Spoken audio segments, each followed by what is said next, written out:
সুপ্রিয় দর্শক, আপনাদের প্রত্যেককে আমন্ত্রণ জানাচ্ছি আমাদের বৈশাখী টেলিভিশনের নিয়মিত অনুষ্ঠান গ্রামীণ ফোন 0 আওয়ারে।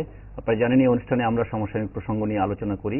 আলোচনার জন্য আজ স্টুডিওতে আমন্ত্রণ জানিয়েছি জগন্নাথ বিশ্ববিদ্যালয়ের উপাচার্য অধ্যাপক ডক্টর মিসবাউদ্দিন আহমদকে। ডক্টর মিসবা, আপনাকেও স্বাগত জানাচ্ছি আমাদের অনুষ্ঠানে, আমাদের আমন্ত্রণে সাড়া দিয়ে আসার জন্য। আপনার সঙ্গে আমরা আপনার বিশ্ববিদ্যালয় জগন্নাথ বিশ্ববিদ্যালয়ের সাম্প্রতিক পরিস্থিতি এবং দেশের সার্বিক শিক্ষা ব্যবস্থা নিয়ে আলোচনা করব। তো আলোচনার শুরুতে আমরা একটু দেখে নেব যে আজ বিভিন্ন গণমাধ্যমে যে ওয়েব সংস্করণগুলো আছে সেগুলোর শিরোনাম এবং বৈশাখী টেলিভিশনের শিরোনাম দেখে আমরা আলোচনা শুরু করব। আমার সামনে আছে প্রথম আলো। প্রথম আলোর প্রধান শিরোনাম, মেডিকেল ও ডেন্টাল কলেজে ভর্তি পরীক্ষার ফল প্রকাশ। এটাই সবশেষ খবর যে গত শুক্রবার এই ভর্তি পরীক্ষাগুলো হয়েছে, আজকে ফল প্রকাশ করা হয়েছে।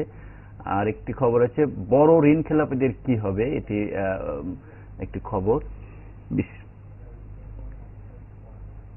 আচ্ছা, বিশ্ববিদ্যালয় নিয়ে আপনার জগন্নাথ বিশ্ববিদ্যালয় নিয়ে দুটো খবর আছে পাশাপাশি। উপাচার্যের অভিযোগ, প্রথম আলোর বক্তব্য। প্রথম আলো যে প্রতিবেদনটা তৈরি করেছে সে সম্পর্কে আপনার কোনো বক্তব্য ছাপা হয়েছে এবং পাশাপাশি প্রথম আলোরও বক্তব্য ছাপা হয়েছে। আর শিক্ষামন্ত্রীর বিস্ময়, এটিও বিশ্ববিদ্যালয়